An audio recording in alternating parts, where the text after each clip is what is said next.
This is my career plan for after I get out of high school. But before I talk about what I do after I get out of high school, I want to talk about the track that I'm on right now, which is my IB courses and earning my IB certificate so I can get that qualification onto my college resume and also getting the SolidWorks certification. I want to keep a 3.5 GPA or higher, and my SAT score is a 1200 and my ACT a 28. I would like to attend UGA for my first 2 years and eventually transfer to UCLA so I can join their engineering program, which I'm really interested into. So the requirements to getting into UGA is an SAT score of 430 and your ACT of 17 and having a GPA of 3.0. 52.9% of students who try out for UGA get in, which is very obvious because their requirements are very low. 430 is a very low SAT score, and 17 is not that low, but it is lower than what is expected, what I expect of myself at least. But 17.3% of students get into UCL in the first try, but I looked up what it would be to transfer in, how easy it is to transfer in, and it's way easier than it is to start off. So these are the courses that I would take. I wanted to talk more about my science courses because of the occupation I want to do.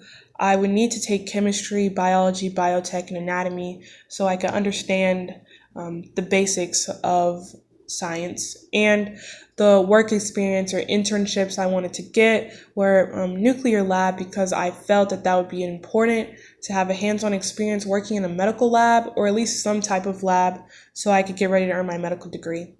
College costs are high if you're not going to a college in your state, but in-state tuition was $9,970 and your books would be $1,200. Your room and board is included with your meal ticket, and you have to buy a meal ticket, so it's $8,887. Extracurriculars, I don't really have any in mind, so I just kind of estimated 1,500. I would just kind of have to see when I got there what I would be interested in the time, and that kind of added up to 21,557. Hope Scholarship is what I plan on paying for 80% of the cost of going to college, and you could get this if you live in Georgia and you have a 3.0 GPA and your SAT scores are 1,200 and your ACT is a 26 or higher.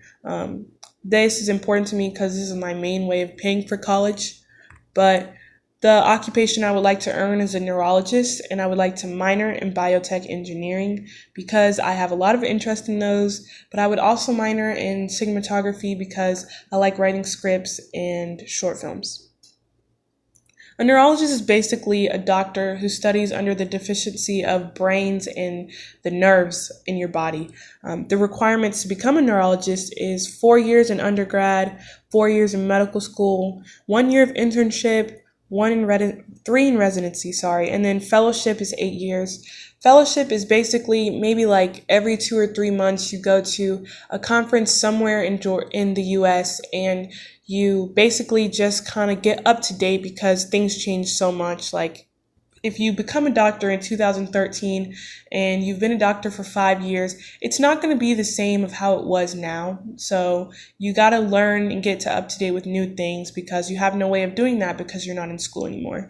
But your salary comes down to $446,338, and hourly you'd make $350.